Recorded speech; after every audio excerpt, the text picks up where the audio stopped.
In 1887, a doctor in Vienna began infecting patients in the final incurable stages of syphilis with the malaria parasite in the hopes that one disease would eradicate the other. Much to the scientific community's surprise, it worked. Almost half of his patients left the hospital fully cured, and this frankly insane-seeming therapy won a Nobel Prize in 1927 and promised a revolutionary research direction for treating all sorts of infectious diseases if research had continued. This is the story of how pyrotherapy evolved and then was promptly abandoned in favor of something newer and shinier. It's also about how Henry Heimlich, the doctor who invented the world-famous anti-choking maneuver, tried to bring it back in the 1990s to treat Lyme disease and even HIV. I know, this sounds frankly insane, but before you flip to the next video in your queue, there's something that I want you to consider. Without treatment, syphilis is truly horrible. It first appears as a small, painless lesion called a chancre, which goes away, but comes back a little while later in the form of itchy palms and feet. Not long after that, it enters the brain, and this is where the real problem starts because it causes severe mental illness, personality swings, and hallucinations. The final stages are an irreversible paralysis and ultimately death. Syphilis is one of the great scourges of society and kills at all levels of the social hierarchy. The writer Leo Tolstoy, the pirate Blackbeard, Nietzsche, and even several Chinese emperors have succumbed to its relentless and fatal progression. Most people have died inside insane asylums because once infected, people's minds deteriorate so much more quickly than their bodies. Patients who contracted syphilis knew that they were doomed in the same way that someone with Alzheimer's or ALS today knows what their final days will look like. The major difference was that since syphilis is a sexually transmitted disease, many people caught it at relatively young ages. Naturally, someone who saw the first appearance of this painless sore was very motivated to go search out a cure. Until the late 1880s, this meant mostly treating the disease with arsenic or mercury, which did actually help the symptoms because of their antibacterial properties.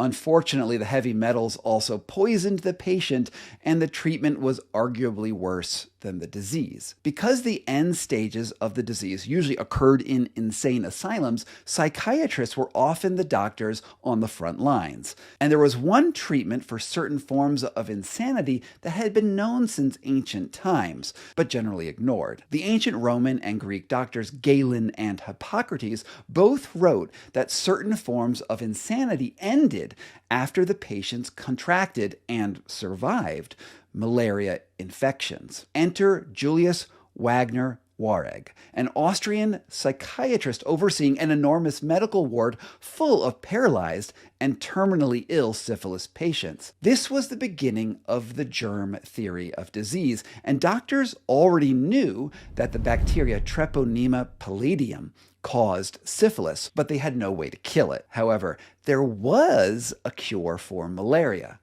Quinine, or quinine if you're British, was isolated in 1820 and widely available by the mid-1850s. So Wagner Wareg decided to see if he might be able to update the ancient therapy to see if it worked in modern patients. He infected the people under his care with malaria, and after about 12 hours of recurring and receding fevers, treated the malaria with quinine to get rid of the infection. Now take a second to think about how insane this was. The doctor administered a potentially fatal bacteria to all of his dying patients who he deemed had no chance of recovery. They were unconscious, so there was no attempt to get consent. For all he knew at the time, this might have just been a way to clear the beds on his ward to allow in new patients. In a way, it almost sounded like the apocryphal story of when Australians introduced the cane toad to get rid of their beetle infestation, only discover that the toads were worse than the beetles. Naturally, had to introduce even more fearsome predators to get rid of the toads, and on and on and on. But to just about everyone's surprise, the treatment worked. A full quarter of his patients made complete and total recoveries and carried on with their lives as if nothing had happened. Another quarter were able to return home with some limitations, and only 15% died, probably from the malaria. Nonetheless, going from a 100% fatality rate to a 50% cure rate was a revolution. Wagner was celebrated around the world, and malariotherapy became the standard treatment for syphilis in 1917, and the discovery eventually won Wagner-Wareg the Nobel Prize. I believe he's still the only psychiatrist to ever win the distinction. Malariotherapy saved hundreds of thousands of lives, but there was a catch. No one quite knew how it worked. There were two main schools of thought about the underlying mechanism. It could be that malaria directly kills syphilis like a cane toad munching up beetles. Alternately, another camp believes that malaria's high fevers, typically around 105 degrees Fahrenheit or 40 degrees Celsius, are lethal enough to kill the bacterial infection that causes syphilis. This second camp calls the treatment pyrotherapy in order to emphasize the fever instead of the malaria parasite. To date, no one has answered that question, but there are fierce proponents on both sides. Of course, around the same time that Wagner-Wareg won the Nobel Prize, another radical medical advance was shaking the very foundations of modern medicine: antibiotics. Within a few years, penicillin was curing just about every bacterial infection on the planet, including syphilis. All you had to do was take a few pills, and not surprisingly, malariotherapy declined in popularity and seems to have all but disappeared by the 1970s. And if this story is not already insane enough, get ready for the twist. The bacteria that causes syphilis, Treponema palladium, belongs to a class of organisms called spirochetes, which are corkscrew-scraped bacteria that can drill their way into the body's tissues and cause a lot of damage. They're also really hard to dislodge. Spirochetes are tough and can linger in the body even after treatment, only to rear up again later. And this is incidentally why arsenic and mercury treatments were only partially effective for syphilis. They couldn't kill all of the spirochetes, and they eventually reproduced and came back. Now, all of this is particularly interesting to anyone afflicted by another spirochete named Borrelia burgdorferi that is responsible for Lyme disease. Transmitted by tick bites, Lyme disease remains at epidemic proportions across the United States and Europe, and unlike syphilis, its effects often linger on after antibiotic treatments. Now, I cannot do justice to the history, clinical presentation, and even conspiracy theories around Lyme disease in this short video. But if you want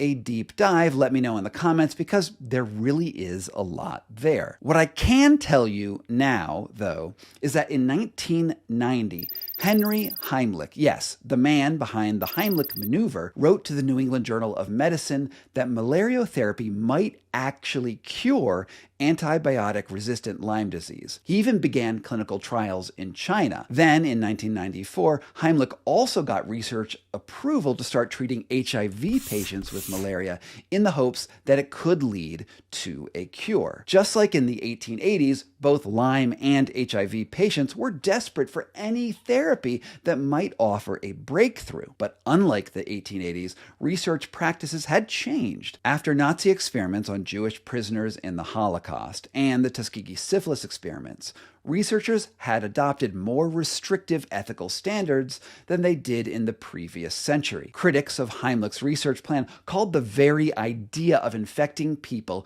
who were already sick with a potentially deadly disease too dangerous and more likely to get people killed than cure them. They wanted to stop all further research before it got off the ground. Now, Heimlich ran small clinical trials in China on Lyme and HIV in Ethiopia, and reported to the press that he had significant results, but apparently never officially published his findings in a scientific journal. This is, of course, a big red flag, but it's hard to know without any evidence either way of what happened in that research. Desperate patients, however, were not willing to wait. According to a series of memos issued by the CDC, many people went to Mexico and then Texas, where some clinics were willing to offer malariotherapy off the books. For technical epidemiology, epidemiological reasons I am not going to get into, it appears that there is very little case to believe that malariotherapy actually works for HIV. The anthropologist Paul Farmer notes that if it did, you would see HIV rates decline in high malarial zones, where in reality the opposite is true. But the Lyme question remains unresolved.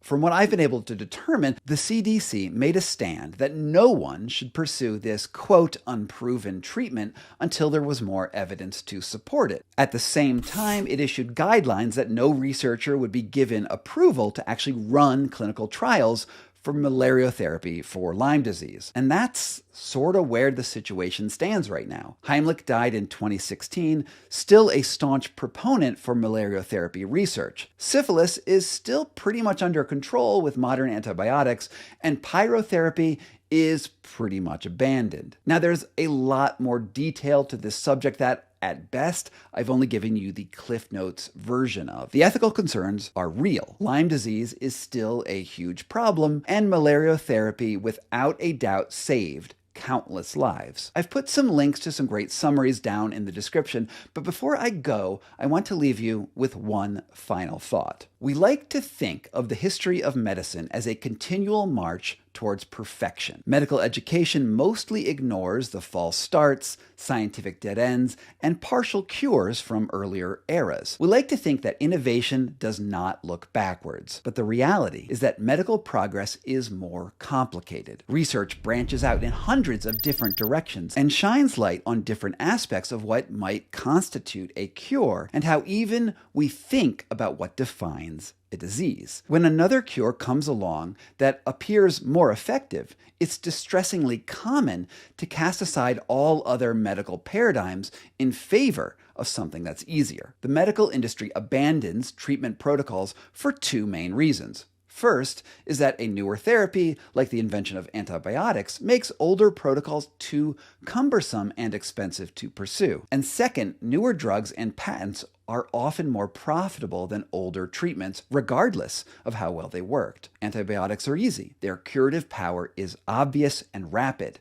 They're so effective, in fact, that we've overused them to a degree that many diseases now are becoming resistant to antibiotics. Some illnesses like tuberculosis and MRSA are likely to reemerge as top killers in the years to come. Given that, I think it makes sense to look back into the dustbin of medical history and at least consider the value of research directions that worked through entirely different mechanisms. It's not only malariotherapy. There's also something called phage therapy that involves using ecosystems of viruses to control bacteria infections. I'll do a video on that sometime for sure. Now, to be clear, I am not suggesting that if you have Lyme disease, you should go get yourself infected with malaria. But I do think there is room to put serious scientific curiosity into a treatment that, after all, did win a Nobel Prize for saving hundreds of thousands of lives. You never know what you might find. Thanks so much for being here with me for this sort of long discussion of malariotherapy. If you like this video, you might also like an interview I did with Dr. Adam Rodman, the host of the awesome podcast Bedside Rounds, about the history of medicine, the nature of disease, and how many ancient treatments actually worked when judged by the standards of care at that time. As always, like, review, and more importantly, share this video with someone who needs to see it. If you absolutely loved what I did here and want to do more to support this channel, check out my Patreon to get early access to the goings-on in my mind before anyone else. I really couldn't do it without you.